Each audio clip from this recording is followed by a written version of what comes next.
Hello, everyone, and welcome back to Conversations with Tyler. Today I'm chatting with Paul Gillingham. He has a new book out, Mexico, A 500-Year History. It is, in my view, the single best introduction to the history of Mexico and will be one of the best nonfiction books of this year, 2026. Paul, welcome. Well, thank you very much for those kind words, and it's a privilege to be here. Thanks for the invitation.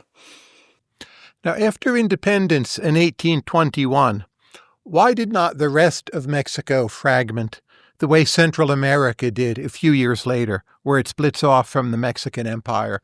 Like, what determines the line? What sticks together with Mexico and what does not?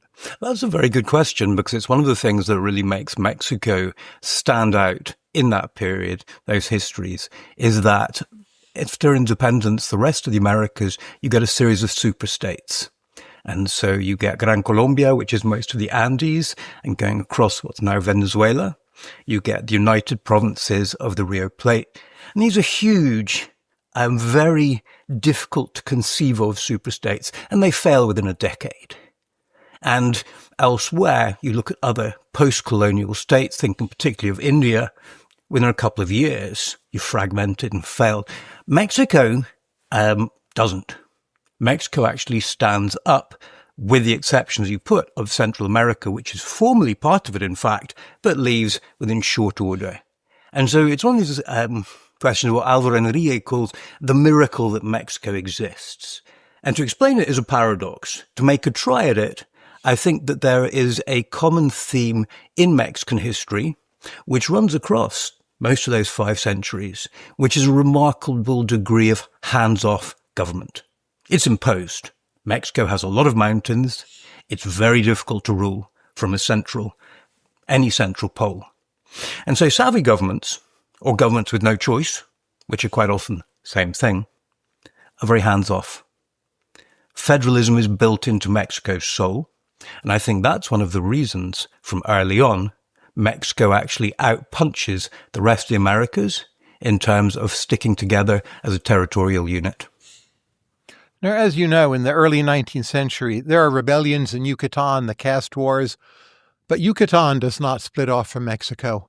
What keeps that together? Yucatán has always felt itself to be a different country, effectively, and that runs through to the present. You can see the cultural reasons, obviously, the Maya are the other great, sophisticated urban culture of the 16th century and before, and so it makes sense that they should feel themselves very different from the rest of what becomes Mexico. And in fact, it comes through in small but revealing ways. And back in the 20th century, people found themselves being asked whether they want a Yucatan beer or a foreign beer. And a foreign beer being anything in Mexico outside Yucatan. Why doesn't Yucatan leave? I think that it came extremely close. And in fact, there's a moment in the 1840s when Mexico and Texas form an alliance, and Texas is chartering warships out to Yucatan to try and prevent any naval incursions. Why on earth does Yucatan stay? I think it's because of the absence of an alternative capital, because Yucatan is profoundly racially divided. It's one of the, I think, few places in Mexico where you could say there really is a fairly stark racial divide. And you have a plantocracy, some ways like the US South before the Civil War. You've got a relatively small white plantocracy centered in Mérida. They have no interest whatsoever in leading an independence struggle. And while the Maya achieve an underestimated level of sophistication as a state, it's still not at the point where you would get, for more than a couple of years, a really joined-up independence movement spanning all races, all areas, and the entire peninsula. Now, more recently, Mexico has a reputation for being very violent, but Yucatan is especially peaceful. There are years where it's had a lower murder rate, I think, than Finland. Why is that part of the country, after this chaotic beginning, after independence, recently so peaceful and so safe? Again, a good question, and it is I think explains broader patterns of drugs violence in Mexican history. The first is that foreigners in Mexico have carte blanche, or what in colonial times we call a fuero. Foreigners are untouchable.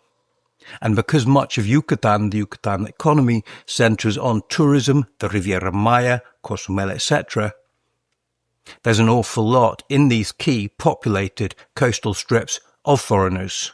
Killing them is bad business. Stability is better for business anywhere.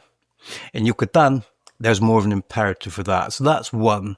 And the other is that it has ceased being what it used to be, which is a major transit and transshipment route. And so when I proposed to my wife on a beach in Quintana Roo, we could go out at 8 a.m. next to Tulum, when Tulum was a small, dusty town. We could go out, and twice a day we would see small planes coming up from Central America, and we knew perfectly well as they headed north up through Quintana Roo that this was a drugs run. As a transshipment route, it has been far surpassed, and so that other great reason for violence is absent. Why did the central government even create the state of Quintana Roo, now that you mention it? Oh, that's an extremely good question. Quintana Roo is very much its own country. And in fact, in the caste wars, which you mentioned, there's a very strong east-west divide on the peninsula. And the east is where the Maya rebels really survive the most. And so I think that it's an attempt to sort of administratively corral the more unstable, difficult to rule parts of the country, using Yucatan, your point made, as a country. It's an attempt to corral them and say, okay, we can send armies in there, we can try and prevent contagion. And the idea you can do that by drawing a line on the map is obviously profoundly optimistic. It's more terrain settlement, which keeps Quintana Roo really different from the rest of the peninsula. But it worked, right? Can it be said to work when any sort of political project, can it be said to have worked when there are very few people there in the beginning? And Quintana Roo is historically really low population. Most of the Yucatan was concentrated closer towards Merida and that west coast. And Quintana Roo really takes off because of mass tourism, and that's because of state intervention. Relatively recently, Cancun was a village until the late 60s, early 70s. Before Porfirio Diaz, why is there so little attention to infrastructure in Mexico? Because the money's not there. But how does he get the money? What accounts for the change? What accounts for change is, first of all, the final achievement of independence. And, formally in the history books, 1821, the Spanish leave, Mexico's independent, a new stage starts. And that's not actually true. Just in terms of the Spanish leaving, well, they don't. They maintain a garrison on the key fortress in the main port, controlling the entrance to Mexico from the Atlantic, the port of Veracruz. The Spanish stay there till 1829, controlling it. They don't really leave. Within 2 years of them finally leaving, you have a French invasion, a failed one, grant, but still an invasion, still that instability. Then you get obviously American invasions, then you get a civil war, then you get, I'm sure we'll go into this in a minute. My point is that it's not till 1867 when the Mexican independence forces take a European-imposed emperor and shoot him, which is not done. You don't shoot emperors in global history. The Mexicans do. And this is a clear declaration of independence. And it's an end to other empires' pretensions. And it's the beginning of stabilization led by a brilliantly gifted, and this is a word I would almost never use, but a brilliantly gifted politician, Porfirio Diaz, who benefits from this being a time of a global boom when the rest of the world, the industrial world, craves Mexican resources.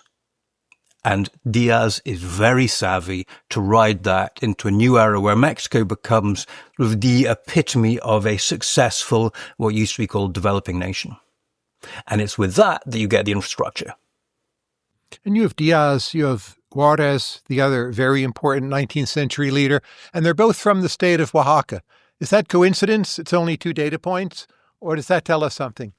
That is such a good question, because it is something which really stands out. To add data points to that, at one stage under Diaz, something like 2/3 of the congressmen are actually effectively from Oaxaca. And while Congress is sort of a rubber stamp, nevertheless, tells you something. And I think this goes back, this is the culmination of a very long-term trend of Oaxacan political savvy and relative independence. Our Oaxaqueños are good at politics, and they are very politically engaged. If you want to make huge leaps, you say, well, that goes back to the conquest, the 16th century, where Spanish rule sort of flows around them. Well, why? Because people who live in mountains tend to be quite good at war and quite prickly, and the Oaxaqueños epitomize this. And so outside the main valley, Oaxaca stays largely independent and very decentralized. And so it's a question of, it's almost like New England democracy. There's firstly independent, small states, not states, small cities, counties. And every time Oaxaca gets a chance, it seizes it to really push for autonomy and political power. And you really see this, to wrap up this rather tangential explanation, the direct ancestor comes with independence, where suddenly towns are allowed to declare themselves counties with their own governments, their own elections, very competitive ones. And Oaxaca does it to an extraordinary extent. Every village in Oaxaca says, we are now a county. It's almost like Swiss cantons. It's this extraordinary democratic urge. And that trains people to be good at politics. And do you think that helps account for why, to this day, Oaxaca State is so interesting to visit? Because there's so much local autonomy? I love that. And I would say, in part, because one of the traditional tourist attractions of Mexico is precisely indigenous culture. And because of this autonomy, Oaxaca has preserved, a multitude of very strong indigenous cultures. I think, yes, that, I'd add to that it's comparatively safe, a key consideration. But that's a recent thing. Tourism in Oaxaca goes back a long time. I think it's also because you have this stunning colonial city. And Oaxaca City is really beautiful. And we have in the US nothing at all, or Canada, we've got nothing like that. Finally, and I actually believe this, Mexican cuisine is very, very diverse. People think Mexican cooking, tacos, well, yes, but. And Oaxacan cooking is really a superb cuisine. One of the best. I would say Oaxacan and Yucateco cuisines are head and shoulders above the rest of Mexico.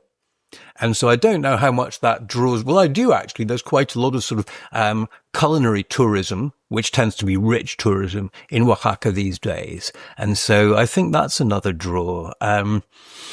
It's extraordinary, in fact, how many people have realized that over the last 15 or so years and formed these sort of expatriate almost colonies in Oaxaca. It's a fantastic place to live. A mere 2 weeks ago, I was eating barbacoa in Tlacolula. Have you ever been there? I have not, but I'm starting to resent this story already, and you haven't told it, Tyler. Go on, do tell. Well, there's a fantastic church in town. I would guess it's, 20, 25 minutes outside of the main city. So it's easy to get there. You just take a cab ride.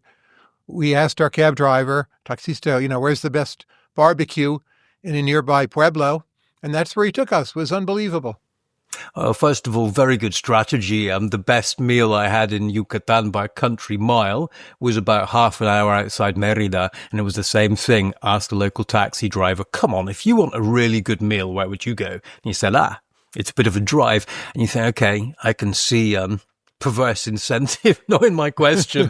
But when you end up in a sort of small warehouse, really in the middle of nowhere, stuffed full of Mexican people with the most incredible deer, you think, okay, I actually think this was this was a fair reflection. I envy you that meal. 20 minutes out of a Mexican town is such a good recipe for finding the best food. 20 minutes, 30 minutes, I'm not sure why, or just the outskirts. Yeah, I think that's actually quite true. And maybe there's a book in this, Tyler. I'm not going to write it, but there's a book in this, Sociologically Explain the Significance and Quality of Restaurants 20 Minutes Outside Major Towns in Mexico. If I could ask you while you're there, what did you think of Monte Alban? It's a little boring for me. I've been there twice. I didn't go there a third time. The other ruins I much prefer. And yeah, it's fine. It's funny. I say that to people and they go, this is heresy. But yeah, frankly, given the plethora of archaeological sites in Mexico, I think Monte Alban is the most boring large one by a country mile. It's extraordinary. So I'm so glad to hear that endorsed. I hope there aren't too many Oaxaqueño listeners to this particular podcast, though. You know, there's that small tomb you can see. What's it called? Is it Xochila is the city, or the pueblo? It's, again, like 30 minutes outside of Oaxaca City, I think. We had some great food there. And just to see that one Zapotec tomb where you walk down the steps and you have it all to yourself, to me is better than Monte Alban was. And that's just one thing in a field.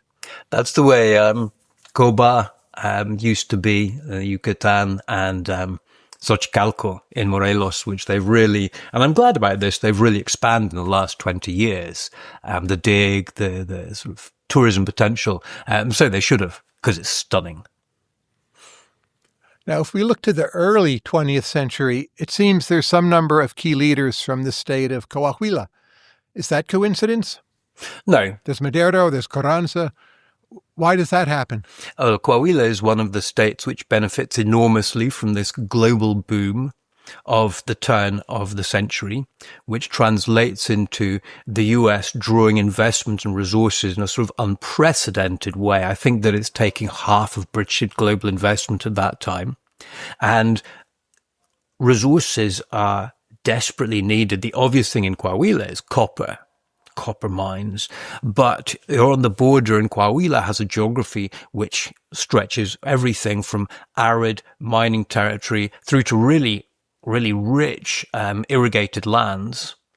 And so it's wealthy. It's next to the US. You get a class of big landowners who are very diversified, very cosmopolitan. So Madero was educated in part in Paris, in part in Berkeley.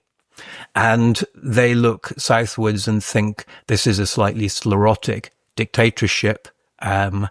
We can do better. This is a big, very general question, but after World War II, Mexico avoids military rule and they avoid civil war, unlike many parts of the Americas. What's your account of that?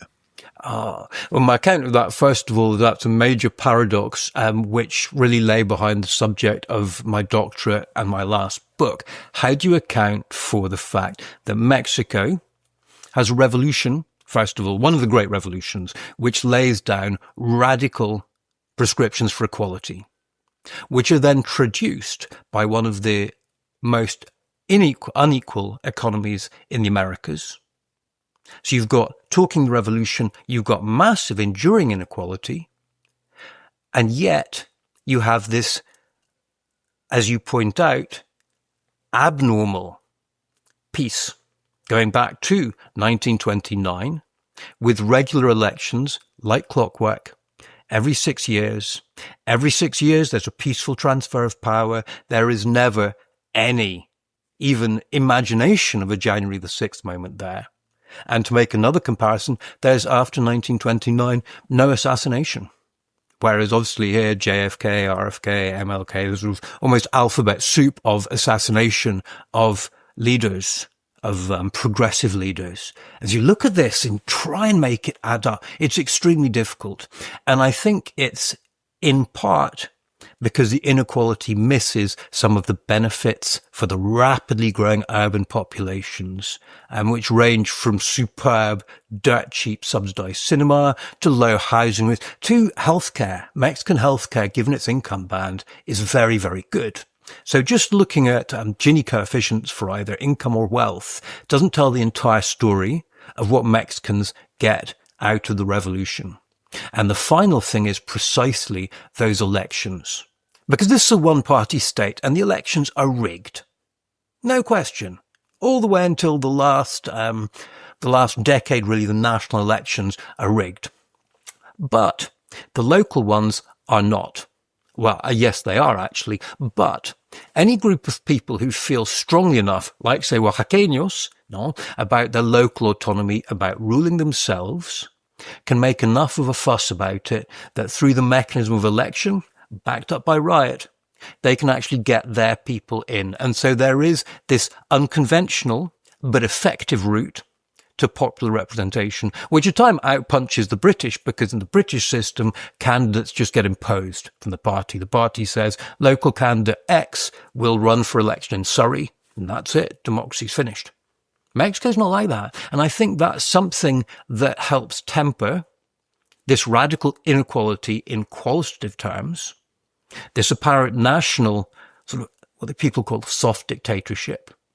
And then the final piece, and I'm sorry this answer goes on, but this is just a central paradox which political scientists and historians have struggled to understand for decades, and I think we're finally getting a handle on it. The final piece is the immense war weariness caused by a revolution that kills 1 in 10 Mexicans, and the education that gives leaders all the way to the 50s in the absolute pragmatic imperative, whatever you do, keep the lid on. Whatever needs doing. If it's repression, then, but generally conciliation works better. And this extremely complex equation, I think, is what keeps the army out of politics, what keeps relative peace and relative buy-in to this unequal single-party state. There's nothing like it. Mexico really is idiosyncratic in this, and it's extraordinary, as you can see, complicated recipe.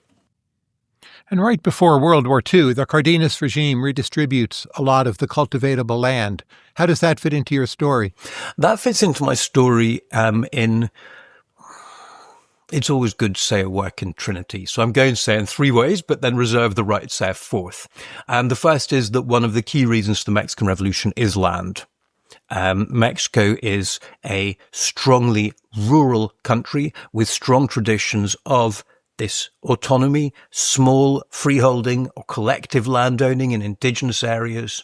And the Porfiriato sees a revolution in this extraordinary concentration of land. This entails obviously dispossession of the peasantry. This is one of the key things that leads people like Emiliano Zapata to rebel. And so you have this sort of pent-up demand for land from millions of families. That's 1. 2, it largely, for many, fails because they get land, but they get land on the condition that, say, they continue factory farming. No? So everyone's going to grow sugar, everyone's going to grow wheat, not quite a Soviet kolkhods, but the peasant doesn't have autonomy, which they want quite often, to plant whatever they want, right? This is in many ways a failure from their point of view, but there's always the psychological payoff that they have got land. And then in more straightforward terms, this is one of the reasons that Mexico's healthcare system at a really nuts and bolts level works. It's because every communal farm, this ejido they're called, has a medical office. And so even though in the sort of apparent terms of giving Mexico's rural population a new level of wealth, autonomy, it doesn't work particularly well. It brings a certain pride, it brings a certain independence, it brings good health care. There are all these less tangible benefits.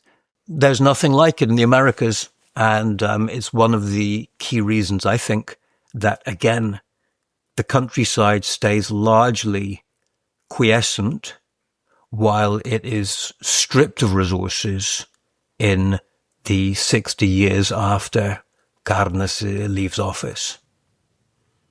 Hasn't the Ejido system held Mexico back? Because without that system, many more people would sell their land to outsiders, move to the cities, just to have much higher real wages. For instance, as you see in China. Well, you do get massive urbanization, and it's people being pushed out of the countryside by a deliberate transfer of resources. What do I mean by that? I mean that food prices are capped. And so the really key one, maize, its price is kept artificially low. This means that you can have an urban and especially industrializing workforce on the cheap. You can have really low wages. You can have quite low cost. And in Mexico, reasonably high quality industrialization. It all comes at the expense of the countryside. And so does the Ejido change that? No, not really. Also, the Ejido is used for precisely the sort of commercial farming which generates the sort of profits, economies of scale that, a sort of a command economy or China might actually achieve. And in some instances, that's not just run by the government, but it's run by the government as a sort of almost shell company or front for the major foreign corporations. And the key example is from the US, Anderson Clayton, one of the giants in food production, cotton, etc. They are, through the Mexican government, instructing ejidos exactly what to grow. So in the end, functionally, what's the difference? And the pressure on the countryside and the attraction of the city means that you're going to get this sort of Chinese style and level of urbanization, irrespective of the agrarian reform. Has Mexico worried too much about land and not enough about human capital?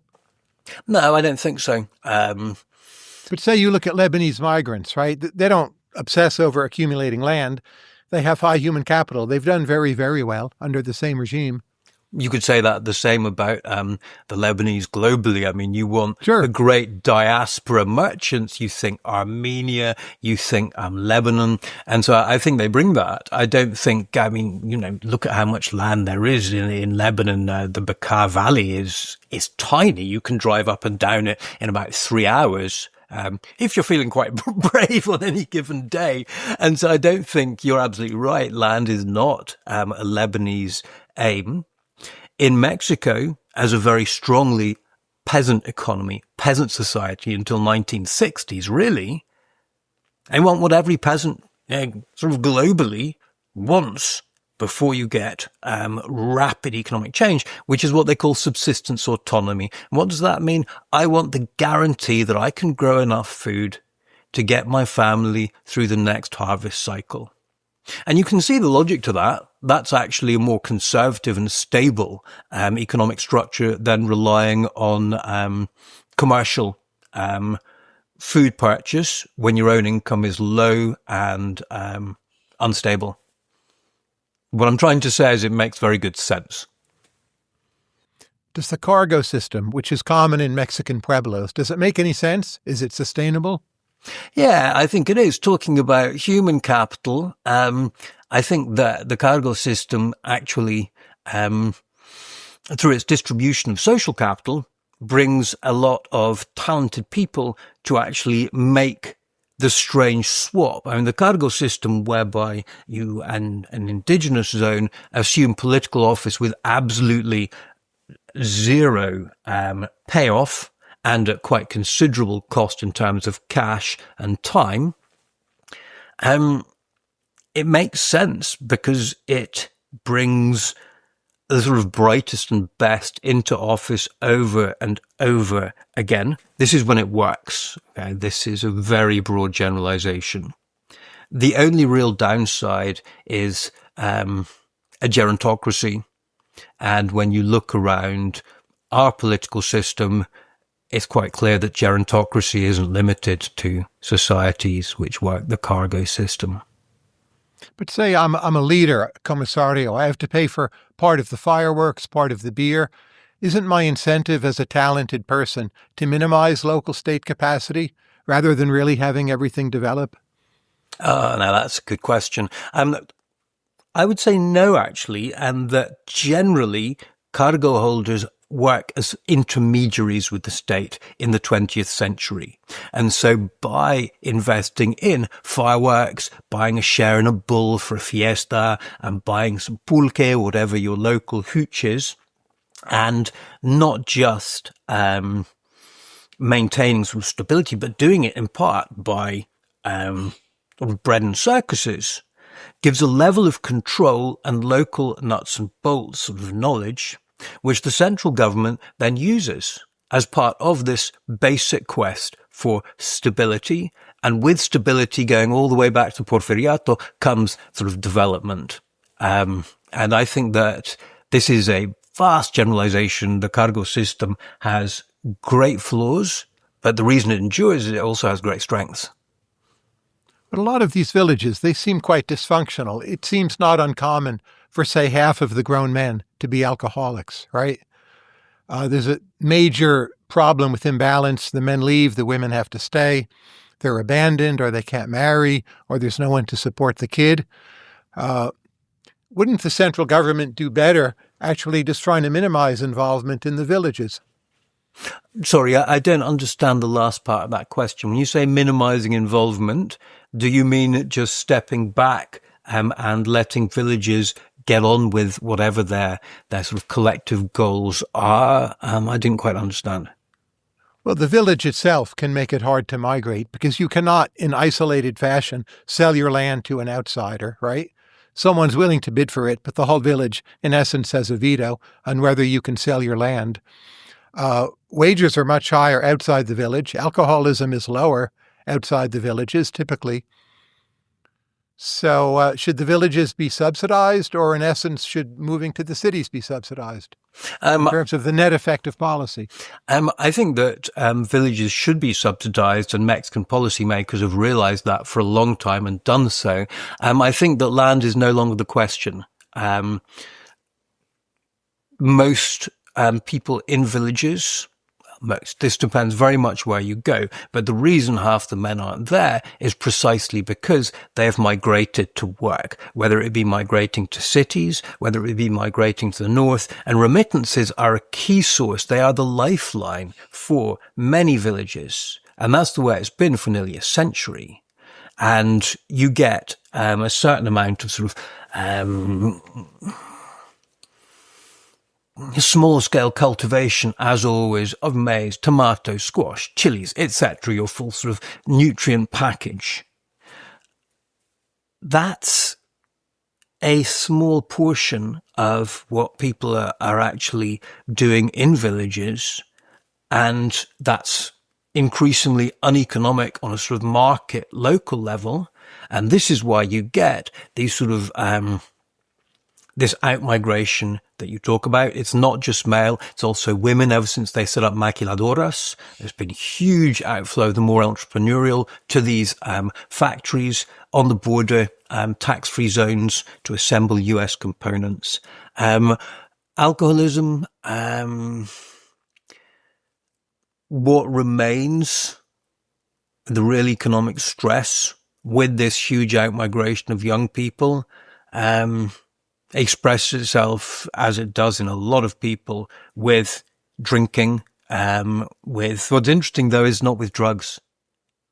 Alcohol is this very strong constant. I mean, you know, speaking as a Brit, speaking about other people's alcohol consumption is slightly hypocritical, and I'm not going to really go there. But it is interesting that historically, while Mexico is a hard drinking society, and we're going back to the colony now. Say I look at India, a country with a lot of problems. India typically grows between 4 to 8% a year, depending which numbers you believe. Mexico is lucky to grow at 2% a year.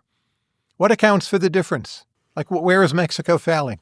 Oh, I think Mexicans would see that as extraordinary success, because Mexicans had the greatest demographic transition in history. You know, the way you get population growth in, you know, any species is basically an S-shaped curve in the right sort of right environment. And Mexico had this exceptionally steep curve, and its population in 1910 and 2000 increases 700%. And that is steeper than anywhere in the world. That's speed. And what does that mean? It means that you come to the 70s, and just as population control starts to be a global concern, Mexico has this very joined up state. It's impoverished, but it's pretty joined up, and takes a look at what they see as being a problem, which is population growth, putting too much strain on state infrastructure, social services. And okay, so we need to control that ASAP. And they put together this non-coercive campaign, unlike India. India identifies the same problem. I'm talking about per capita income growth, though. So oh, India sorry, gets I a lot thought richer you meant every year. population growth. Okay, maybe we can go back to that, because that also fascinates me. Per capita income growth. Again, I think that's an extremely good question. I think that Mexico has a overall impressive medium-term GDP growth. And so at the end of the sort of 60s, it's the 27th largest economy in the globe. Right now, it's the 13th. The question becomes really income distribution. So I think that if you look at it not in question of a few years or maybe a decade, but over a longer term, Mexican economic growth has been impressive. This isn't all down to hard work or smart policy. It's down to the great advantage of being next door to the world's largest market. No. But what it does mean is that you have maybe not the sort of extremely accelerated economic growth of right now in India, but post and after, you actually do get quite a lot of quite fast sort of takeoff almost speed of growth. So maybe it's just that Mexico has actually gone a stage beyond India. India is, if you want, playing catch up. But that's me thinking on my feet. What do you think? I think human capital is by far the biggest problem.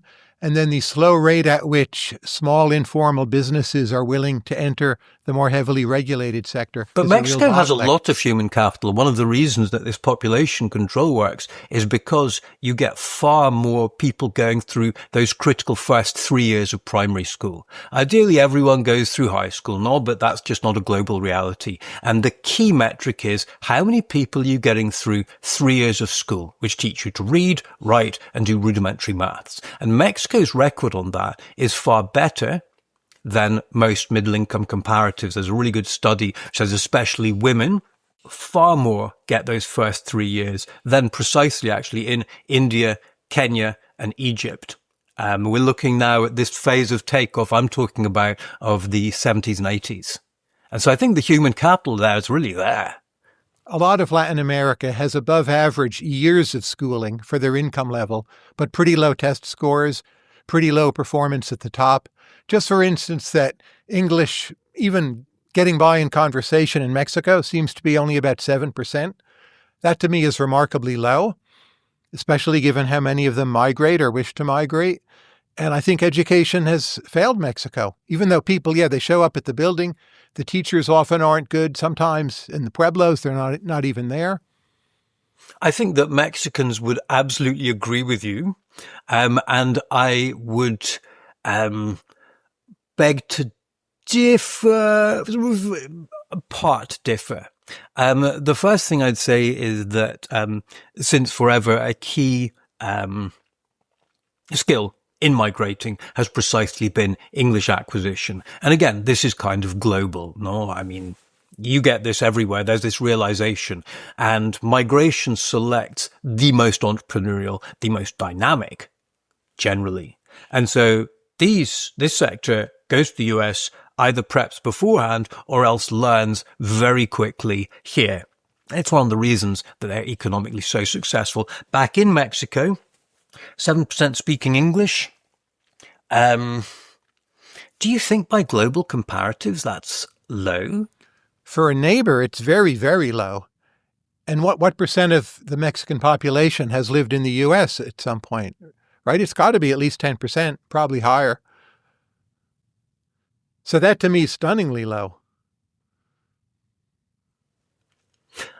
I'd say that probably is part due to the urban-rural divide, and Mexico's population is now overwhelmingly urban.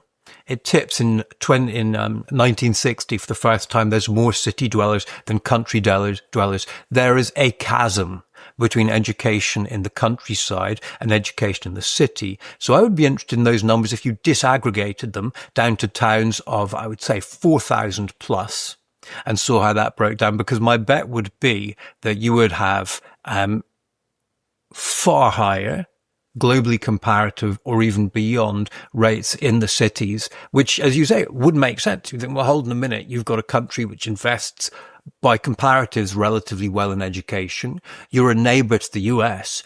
Where's the English?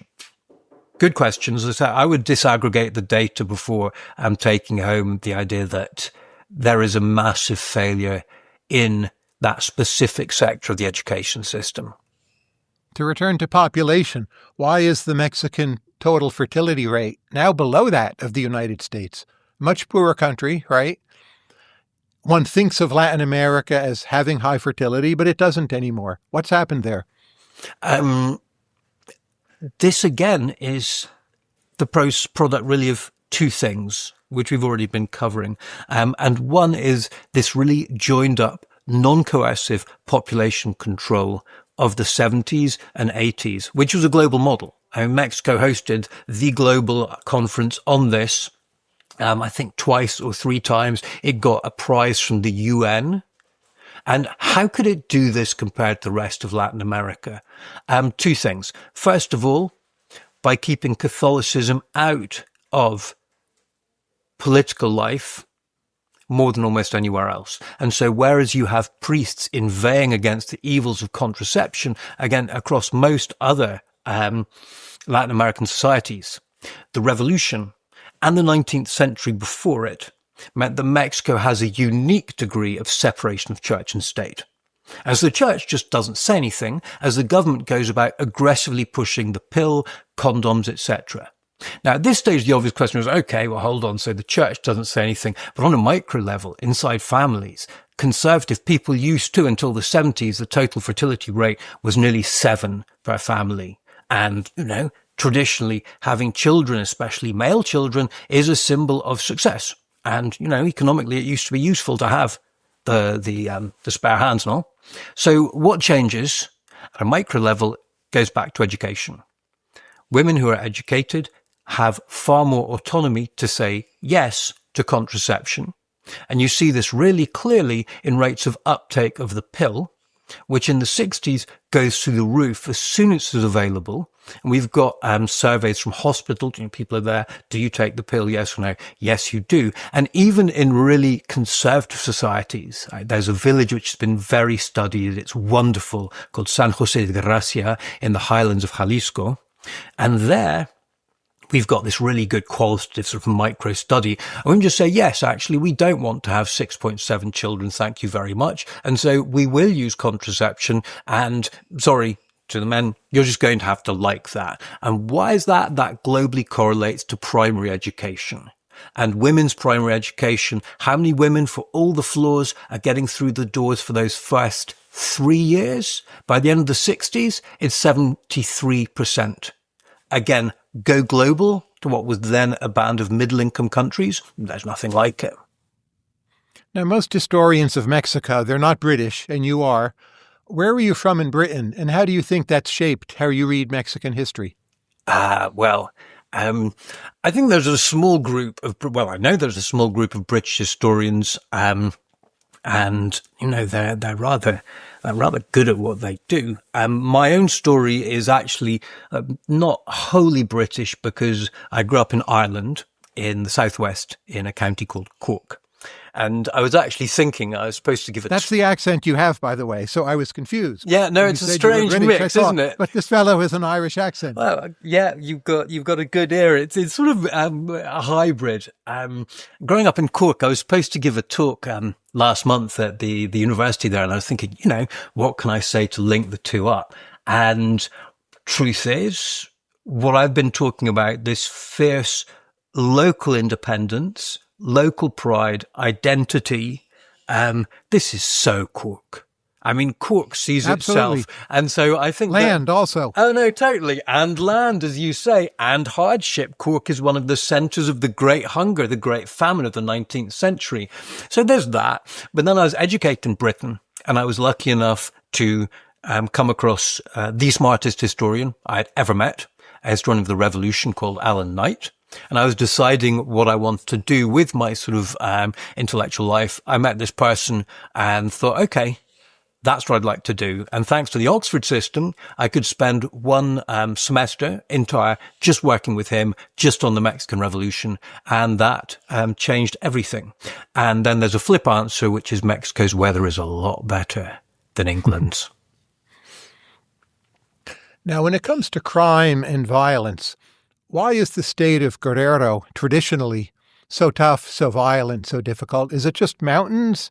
Is it something else? Low state capacity? Ethnic groups that are there? Guerrero is a place which is very dear to me. I actually, for my doctorate, really tried to dive deep into two states, and Guerrero was one of them. So I went to villages and did sort of that level work in various places. And in part, yes, it's geographic determinism. It's mountains. But then you say, well, hold on, the Sierra Madre runs all the way up into the Rockies. Can you tell us a bit more? And I think it's because of a long tradition of the drive for political independence,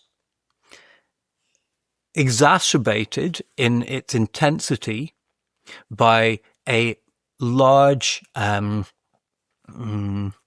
Afro-Mexican population on the coast who are distinctly conscious that they have been discriminated against, who are good at violence. I think it's because Guerrero is next door, or it's relatively close to Mexico City. And so it's threatening to Mexico City in the way, say, Sonora or Yucatán isn't so much. And so when some fairly oppressive conditions, you can imagine them, land monopolization, political thuggery, etc., combine in a state with people who really are very keen on independence and are relatively close to city, the answer is this sort of reinforcing cycle of repression, opposition, repression. And that's what you've seen in Guerrero, going back really on and off across 2 centuries of Mexican independence, but specifically intensified from Porfiriato onwards. And what's forgotten sometimes, really interesting, is that there's 3 families which really run the Guerrero coast, and one of them is actually American, a hugely successful, major landowners. And so you think of Guerrero as being, slightly remote, etc. It's also got the major port of Acapulco. It's extremely dynamic. It's multi-ethnic. There's a lot of competition, and there's a long history of, again, this desire to be left alone. What's your favorite part of Guerrero?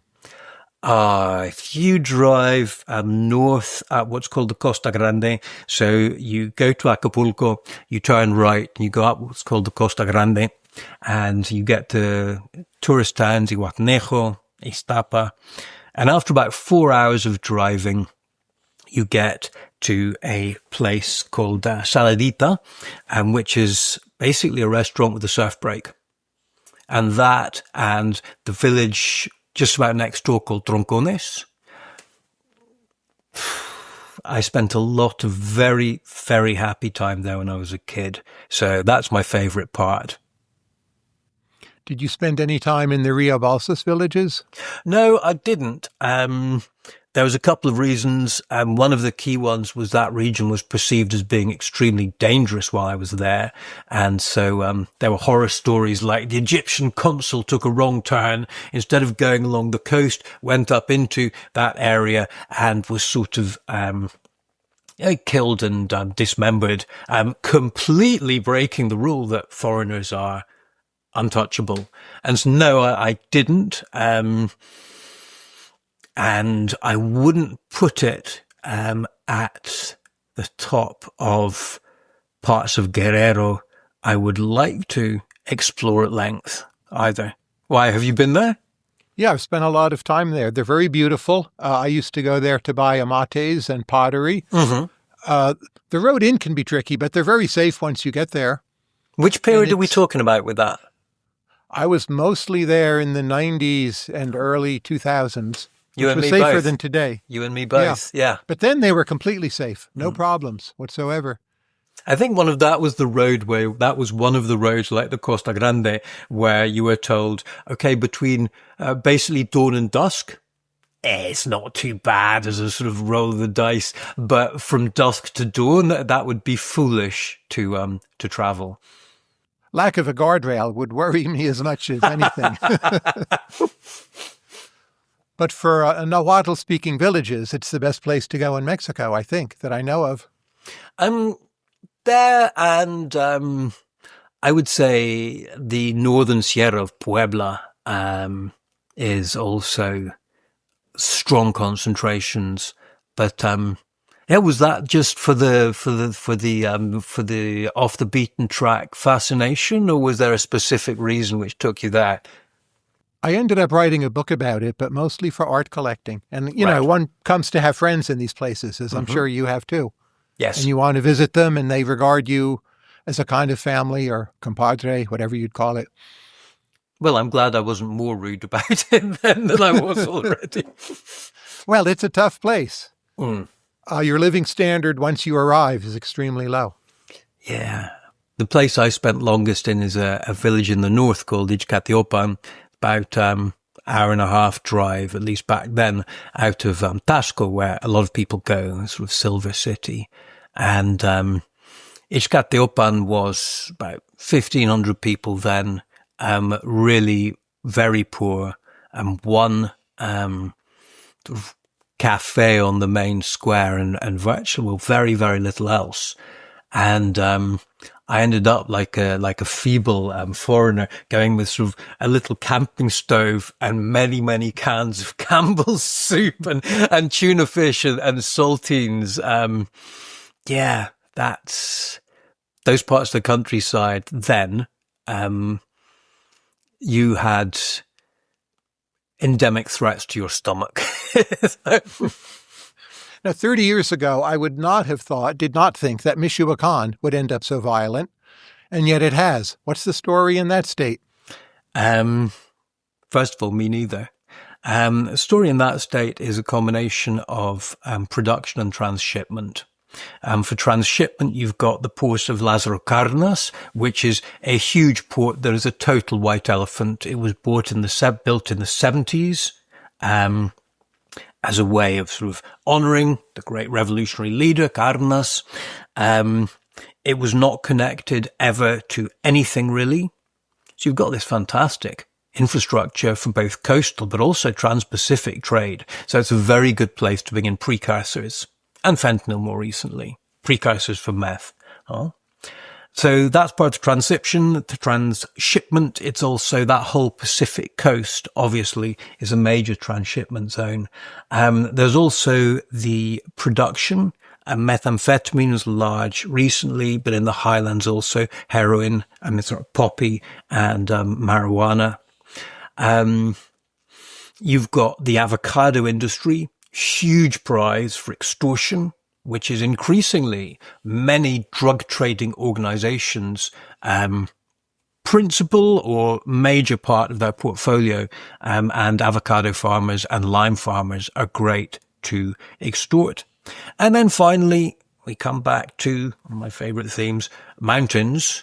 It is quite easy to hide things like meth labs, and it's quite easy to kill soldiers who come looking for you. Michoacán is sort of made for guerrilla warfare. So this combination of a place where you can produce a lot of excellent illicit goods, you can tranship them, and you can kill state actors who come after you, and make Michoacán this recenter of violence. The final piece is, over all these resources, it's been a front line over different cartels, shifting over the last 20 years as cartels come and go, but it's never had that single organization dominance, which makes places safe. Now, in your model of how Mexico is evolving, as you know, Monterrey is quite a wealthy part of Mexico, and it's growing. 20 years from now, will that just be safe and normal? Or is it still going to be in this in-between state where you have to worry what road you're on? Are you too close to the border? Or will it just all be fine because of the wealth? Well, already Monterrey is one of the places where I would feel really quite safe. And in town, but out of town, right? You have to ask questions. Nueva León, the state, it's also not it's not front line. These things, as you sort of imply, shift rapidly. And so until quite recently, Colima, Pacific coastal state, was really quite tranquil. It's now the most violent state in Mexico. Until 2 years ago, Sinaloa, because it was controlled by a single drug trading organization, the Sinaloa cartel, was also counterintuitively really quite safe. It's not anymore because there's internecine war there.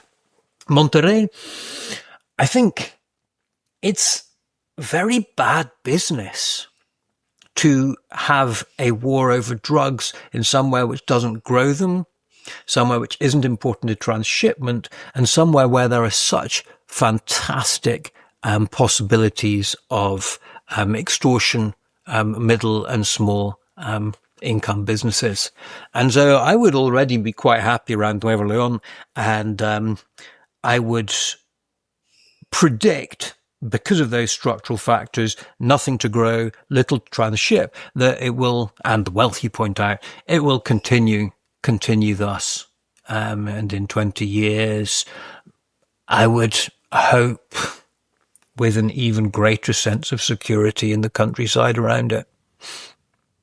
Now, the recent judicial reforms, which spilled over into the more recent administration, a lot of outsiders said, well, that's taking away the independence of the Mexican judiciary. Do you agree, or how bad is it, or does it not matter much, or what's your sense? I think it matters greatly. I always found it strange, the idea of electing any sort of judicial official. And so when I moved to the US, I thought, well, hold on, you do what?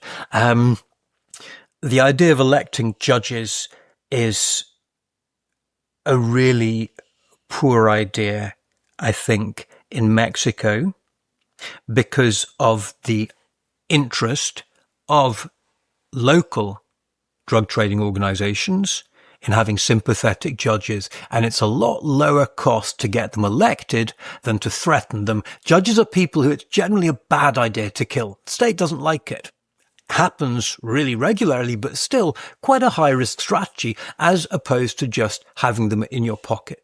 And while electoral turnout across Mexico is admirably high and remarkable, judicial elections have just been the glaring exception to that. I think turnout was 13%. And I think that in itself is a condemnation of the whole project. And so while recognizing long-standing flaws in the Mexican judicial system, this is, I think, a disastrous reform. Why'd they do it then? They did it, I think, because of a desire to get the current dominant party, Morena, really further dug into regional power by having sympathetic judiciary. I think that Morena's local and regional activists were very keen on it. I think it was philosophical populism as well from the AMLO government. And I think it was it's one of the most unfortunate things I've seen come out of Mexican politics in the last decade. For our last segment, just some rapid-fire questions about Mexico. What's your favorite Mexican movie? Ooh, I'm going to say Winter Light, but your view may differ. Anything with Maria Felix in it. Name one.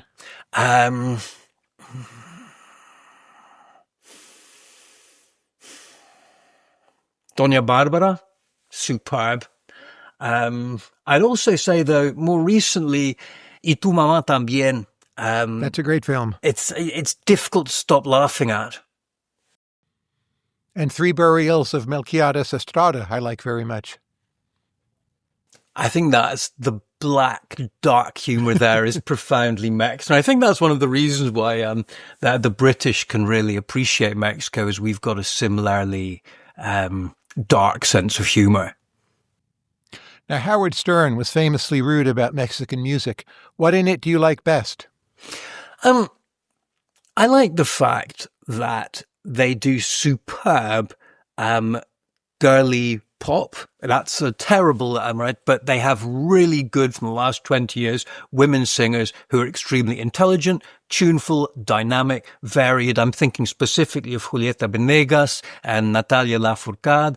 The latter, and this is in my book, wrote a song back in 2020, in the year 2000, which is a hilarious reflection on her sister's pregnancy, the state of the world, and called the First Lady of Mexico a racist worm. And this is music which it's thought-provoking and tuneful. And so I like that. I think at its best, it's a very clever music. And at what for me is its worst, with apologizes to everybody who likes Los Tigres del Norte, norteño music, I cannot stand recorded. But if you've ever heard it live in a night spot, suddenly the polkas, the wheezing, the songs which sort of a Mexican version of gangster rap, you think, actually, yeah, this is quite good. I was in Ensenada a couple of years ago, and I'm at this bar with a sort of masked guy with an M16 on the door and 3 norteño bands inside, and it was fabulous. So, even my least favorite has some legs to it. It can be very good fun and very evocative. What's the great classic Mexican novel? It has to be La Muerte de Artemio Cruz, The Death of Artemio Cruz. Pedro Páramo for me, or even Savage Detectives. I know Bolaño's from Chile, but to me it's a Mexican novel. Totally, and I'm glad you say that, because Savage Detectives is very much a sort of insider's novel of Mexico. I mean, the mockery of the UNAM, and specifically its faculty of law and philosophy, is just so spot on. And yet, in part because it is so close to what I study, which is the mystery of the origins of the one-party state and the Brit. And in part also, I think it's one of the first Mexican novels I read, and things you read or things you listen to between the ages of 14 and 18, they mark you and stay with you, fairly or unfairly. And why Artemio Cruz as your pick?